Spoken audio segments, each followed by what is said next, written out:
ஆன்மீக சொந்தங்கள் அனைவருக்கும் அன்பான மாலை வணக்கம். நாம நம்மளுடைய சேனலில் தொடர்ந்து நிறைய சுவாரஸ்யமான ஆன்மீகம் சார்ந்த தகவல்களை தாங்க பார்த்துட்டு வந்துட்டு இருக்கோம். அந்த வரிசையில் இப்போ நம்ம பார்க்கக்கூடிய பதிவும் ரொம்ப சுவாரஸ்யமான ஒரு பதிவு தாங்க. பொதுவாக ஒரு கிரகநிலைகள் மாறுது அப்படின்னா கண்டிப்பாக ஒரு நபருடைய வாழ்க்கையிலையும் மாற்றம் இருக்கும்.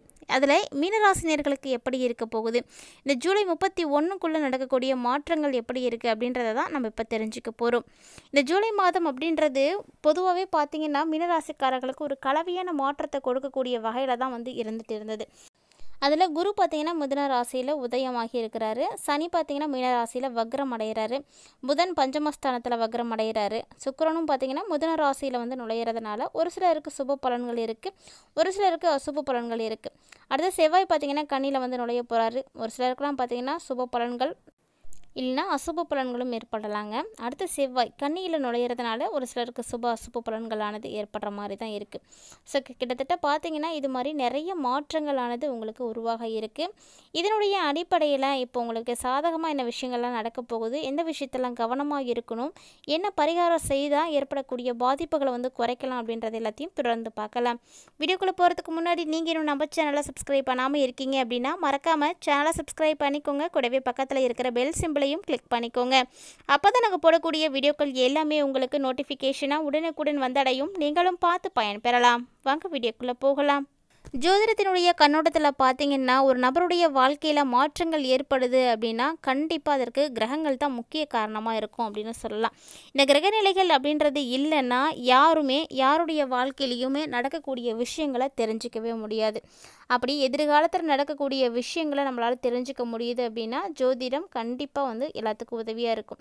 அந்த வரிசையில் ஜோதிடம் யாருக்கு ரொம்ப பிடிக்குமோ மறக்காமல் வீடியோக்கு ஒரு லைக் பண்ணிக்கோங்க. வீடியோ தொடர்ந்து பாருங்கள், நிறைய இன்ட்ரெஸ்டிங்கான தகவல்களோடு இருக்குது. ஸோ இப்போ பார்த்தீங்கன்னா ராசி மண்டலத்தில் 12வதாக இருக்கக்கூடிய மீனராசி நேயர்களுக்கு என்னென்ன விஷயங்கள் சாதகமாக அந்த டைமில் இருக்க போகுது அப்படின்றத பார்க்கலாம். ஒரு சிலருக்கு இந்த காலகட்டங்கள் புதிய முயற்சிகளில் வெற்றிகளை ஏற்படுத்தி கொடுக்குற மாதிரி இருக்கும். எது வேணால் நீங்கள் ட்ரை பண்ணலாம், உங்களுக்கு நல்லது தான் நடக்கும். பொருளாதார ரீதியாக நிச்சயமாக முன்னேற்றம் இருக்குங்க. அதாவது அது வரைக்கும் உங்கள் கையில் பணமே இல்லை அப்படின்னா கூட கட்டாயமாக ஒரு நேரத்தில் ஒரு கட்டத்தில் உங்கள் கைக்கு சேர்ந்துடும். அந்த மாதிரி தான் நிறைய சூழ்நிலைகள் மாறும்.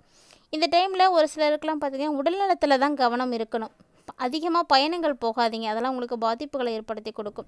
குடும்ப உறவுகள் பொறுத்த வரைக்கும் ரொம்ப சிறப்பாக இருக்கும். இந்த டைமில் குடும்பத்தில் மகிழ்ச்சி அமைதி எல்லாமே கிடைக்கும்.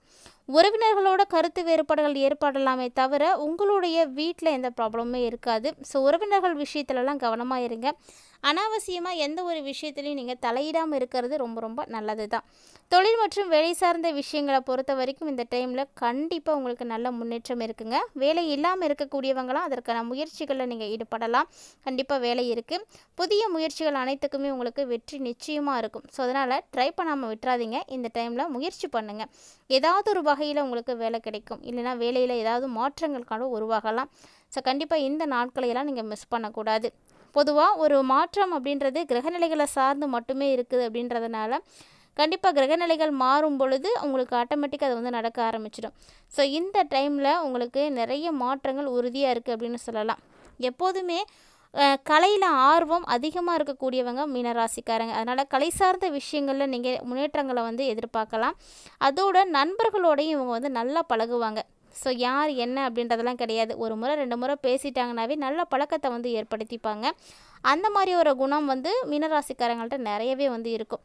அவர்களுக்கு பார்த்திங்கன்னா இந்த காலகட்டங்களில் அதுவும் ஜூலை மாதத்தினுடைய இறுதியில் கொஞ்சம் அமைதியாக இருக்கணும். நீங்கள் அமைதியாக இருந்து தான் எல்லா காரியத்தையுமே சாதிக்கணும். இந்த விஷயத்தை நீங்கள் மனசில் வச்சுக்கோங்க. அவசரப்பட்டோ ஆத்திரப்பட்டோ எதுவுமே நடக்க போகிறது கிடையாது. பொறுமையாக இருந்தீங்க அப்படின்னா உங்களுக்கு நிறைய விஷயங்கள் வெற்றிகரமாக இருக்கும். ஸோ உங்களுக்கு ஃபேவராக நடக்கிறதுக்கு வாய்ப்புகள் நிறையவே இருக்குது. அதனால் இந்த டைமை நீங்கள் பயன்படுத்துங்க. எந்திர உற்பத்தி தொழில் செய்யக்கூடியவங்க, பத்திரிகை துறையில் இருக்கிறவங்க, மருத்துவத்துறையில் இருக்கக்கூடியவங்க, தினசரி மார்க்கெட்டிங் பண்ணுறவங்க, மருத்துவ ஆலோசனைகள், இவங்க எல்லாருமே இந்த பிரிவில் இருக்கக்கூடியவங்க எல்லாருமே சூப்பரான லாபம் இருக்குது. அதுவும் இந்த ஈவெண்ட் மேனேஜ்மெண்ட் பண்ணக்கூடியவங்களுக்கெல்லாம் நல்ல ஒரு லாபம் கிடைக்குங்க இந்த டைமில். ஸோ நிறைய விஷயங்கள் உங்களுக்கு நடக்கும், நிறைய கமிட்மெண்ட்ஸ் கிடைக்கும். அதனால் நிறைய லாபத்தை நீங்கள் பார்ப்பீங்க. மீனராசி நேயர்கள் உத்தியோகத்தில் இருக்கக்கூடியவங்களாக இருக்கீங்க அப்படின்னா கண்டிப்பாக அந்த டைமில் பணிகளில் கவனமாக இருங்க. ஏன்னா பணி அப்படிங்கிறது ரொம்ப முக்கியமானது. ஒருவேளை அந்த வேலையை நம்ம இழந்துட்டோம் அப்படின்னா மீண்டும் வேலை கிடைக்கிறது கஷ்டமாக இருக்கும். ஸோ வேலை செய்யக்கூடிய இடங்கள் ரொம்ப முக்கியமானது. அதெல்லாம் பார்த்து கவனமாக செய்யுங்க. அடுத்ததாக ரியல் எஸ்டேட் துறையில் இருக்கக்கூடியவங்க. ஸோ இவங்கெல்லாம் பார்த்தீங்கன்னா ஒரு நல்ல ஒரு முன்னேற்றத்தை வந்து நோக்கி போயிட்டுருக்கீங்க. உங்களுக்கு வந்து எண்டு கார்டு அப்படின்றது எதுவும் கிடையாது. ஏன்னா புதுசாக வந்து கட்டுமான வேலைகள் உங்களுக்கு நிறைய கிடைக்கும். ஷேர் மார்க்கெட் பிரிவில் இருக்கக்கூடியவங்களுக்கு சூப்பராக இருக்குது. அதே போல் விவசாய பொருள் தயாரிக்கக்கூடியவங்களுக்கு நல்லா இருக்குது. எண்ணெய் உற்பத்தி செய்யக்கூடியவங்களுக்கும் சூப்பராக இருக்குன்னே சொல்லலாம். பள்ளியில் கல்வி பயிலக்கூடிய மாணவ மாணவிகளுக்கும் ரொம்ப ரொம்ப மகிழ்ச்சிகரமான ஒரு காலமாக இருக்குது. என்னதான் நல்ல விஷயங்களும் நல்ல மாற்றங்களும் உங்களுக்கு நடந்தாலுமே கூட ஆரோக்கியத்தில் நிறைய பிரச்சனைகள் ஏற்படுற மாதிரி தாங்க இருக்குது. ஸோ ஆரோக்கியம் ரொம்ப ரொம்ப முக்கியமானது இல்லையா? தலை சுற்றுறது, மயக்கம் வருது, வயிறு வலி இது மாதிரிலாம் உங்களுக்கு ஏற்படுது அப்படின்னா உடனடியாக வந்து மருத்துவர் அணுகி அதற்குரிய சிகிச்சைகளை எடுத்துக்கோங்க. அது உங்களுக்கு ரொம்ப நல்லது. இந்த டைமில் பெரியவங்க உங்கள் வீட்டில் இருக்காங்க அப்படின்னா வெளியில் எங்கேயும் போகிறீங்கன்னா அவங்கள்ட்ட ஆசீர்வாதம் வாங்கிட்டு போங்க. அவங்களுடைய ஆசைகள் கிடைக்கும் பொழுது உங்களுக்கு பல பிரச்சனைகள் வந்து சரியாக போகும். ஸோ கண்டிப்பாக இந்த விஷயத்தை வந்து ட்ரை பண்ணுங்கள். கூடவே பார்த்திங்கன்னா ஆன்மீக ரீதியாக இந்த மாதத்தை எளிமையாக கடந்து வரத்துக்கு நிறைய விஷயங்களில் பரிகாரங்களும் இருக்குது. அந்த பரிகாரம் என்ன அப்படின்றத வீடியோவோட முடிவில் வந்து நம்ம பார்க்கலாம். அதுக்கு முன்னாடி இந்த மீனராசிக்காரங்கள்லாம் இந்த காலகட்டங்களில் ஒரு சில விஷயங்களை திட்டமிட்டு செய்யுங்க. நீங்கள் எந்தெந்த விஷயத்தில் கரெக்டாக திட்டமிட்டு செய்கிறீங்களோ அது எல்லாமே உங்களுக்கு வெற்றியை தான் ஏற்படுத்தி கொடுக்கும். ஸோ எல்லாமே நமக்கு தெரியும், நம்ம எல்லாமே செஞ்சுடுவோம் அப்படின்ற ஒரு தைரியத்தை வளர்த்துக்காதீங்க.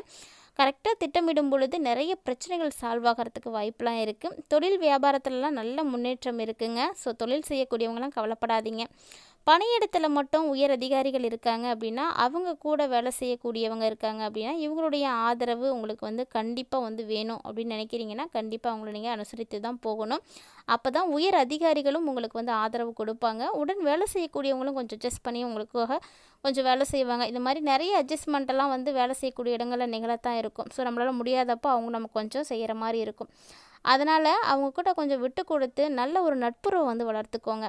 அலுவலகத்தில் அதிக பொறுப்புகளை வந்து ஏற்றுக்காதீங்க. முடிஞ்ச அளவுக்கு அதெல்லாம் தவிர்த்துக்கோங்க. எல்லாமே நம்மளால் செய்ய முடியும் அப்படின்றதுக்காக நிறைய பொறுப்புகளை எடுத்துக்கிட்டிங்க அப்படின்னா கடைசியாக அதை உங்களால் செஞ்சு முடிக்க முடியாமல் போயிடும். ஸோ அது பார்த்திங்கன்னா ஒரு கஷ்டமான ஒரு சூழ்நிலையை உண்டாக்கி கொடுத்துடும். இல்லைன்னா அதுவே உங்களுக்கு பிரச்சனையாக கூட மாறிடும். ஸோ கவனமாக இருங்க. வியாபாரிகளை பொறுத்த வரைக்கும் நிறைய லாபங்கள் உங்களுக்கு இருக்குது. தொழில் செய்யக்கூடியவங்க சிறப்பாக இருப்பீங்க. அதுக்காக முதலீடுகள் சார்ந்த விஷயத்தில் வந்து கவனத்தை இழந்துடாதீங்க. ஸோ எந்த அளவுக்கு உங்களுக்கு முதலீடுகள் முக்கியம் அப்படின்றத உணர்ந்து செயல்படுங்க. ஆபத்தான முதலீடுகள் செய்கிறத கண்டிப்பாக அந்த டைமில் நீங்கள் தவிர்க்கணும். ஒருவேளை நீங்கள் அதை எல்லாத்தையும் வந்து மறந்துட்டு குறுக்கு வழியில் ஏதாவது லாபங்கள் கிடைக்கும் அப்படின்னு ஈடுபட்டுட்டீங்க அப்படின்னா கண்டிப்பாக அது எந்த காலத்துலேயும் உங்களுக்கு திரும்ப கிடைக்கவே கிடைக்காது.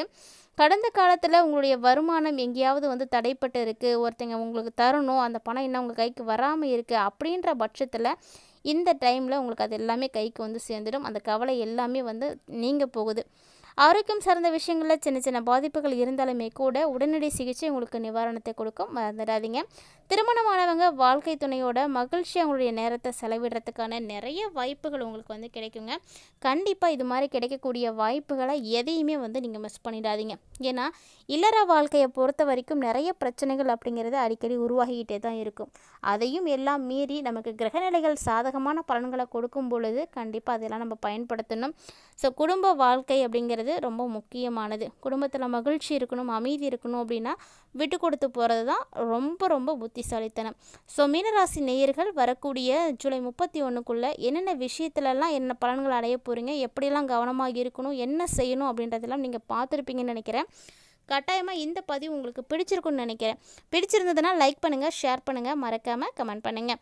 இது இல்லாமல் இந்த காலகட்டங்களில் நீங்கள் கடந்து வரத்துக்கு என்ன வழிபாடுகள் செய்யலாம் அப்படின்றத பார்க்கலாம். ஆன்மீக ரீதியாக நம்ம செய்யக்கூடிய வழிபாடுகள் நமக்கு பல மடங்கு பலன்களை வந்து ஏற்படுத்தி கொடுக்குங்க. கட்டாயமாக அந்த வரிசையில் இப்போ நீங்கள் என்ன பரிகாரம் செய்கிறீங்க அப்படின்னா எளிமையாக செய்யக்கூடிய ஒரு பரிகாரம் தான். ஸோ சிம்பிளாக இந்த பரிகாரத்தை வந்து நீங்கள் செஞ்சு முடிச்சிடலாம். அதிகமாக உங்களுக்கு செலவே ஆகாது. அதாவது வீடுகளில் உங்கள்கிட்ட மாடு இருக்குன்னா மாட்டுக்கு பூசணிக்காய் வந்து வாங்கி கொடுங்க. ஒருவேளை உங்கள்கிட்ட மாடு இல்லைன்னா பக்கத்து வீட்டில் இருக்குது, இல்லை வேறு எங்கேயும் நீங்கள் மாடு பார்க்குறீங்க அப்படின்னா அந்த இடத்துல பூசணிக்காய் வித்துட்டு இருந்தாங்கன்னா வாங்கி மாட்டுக்கு வந்து சாப்பிட்றதுக்கு வந்து உணவாக வந்து கொடுங்க. இது பார்த்திங்கன்னா உங்களுக்கு நிறைய நன்மைகளை வந்து ஏற்படுத்தி கொடுக்கும். கண்டிப்பாக ட்ரை பண்ணி பாருங்கள். இந்த வீடியோ பதிவில் நிறைய இன்ட்ரெஸ்டிங்கான தகவல்களையும் எளிமையாக செய்யக்கூடிய வழிபாட்டு முறைகளையும் பார்த்து தெரிஞ்சுட்டு இருந்திருப்பீங்கன்னு நினைக்கிறேன். வீடியோ உங்களுக்கு கண்டிப்பாக பயனளிக்கக்கூடிய வகையில் இருந்தது அப்படின்னு நீங்கள் ஃபீல் பண்ணிங்கன்னா மறக்காமல் வீடியோக்கு ஒரு லைக் பண்ணுங்கள். அதிலும் குறிப்பாக மீனராசிக்காரங்க யாரெல்லாம் இந்த வீடியோ பதிவு பார்த்துட்ருக்கீங்களோ கண்டிப்பாக உங்கள் ஃப்ரெண்ட்ஸ் அண்ட் ஃபேமிலியில் யாருக்கெல்லாம் இந்த மீனராசி இருக்கோ அவங்களுக்கு ஷேர் பண்ணி விடுங்க. அவர்களும் பார்த்து பயன்பெறட்டும். மீண்டும் மற்றும் ஒரு சுவாரஸ்யமான ஆன்மீக தலைப்பில் சந்திக்கலாம்.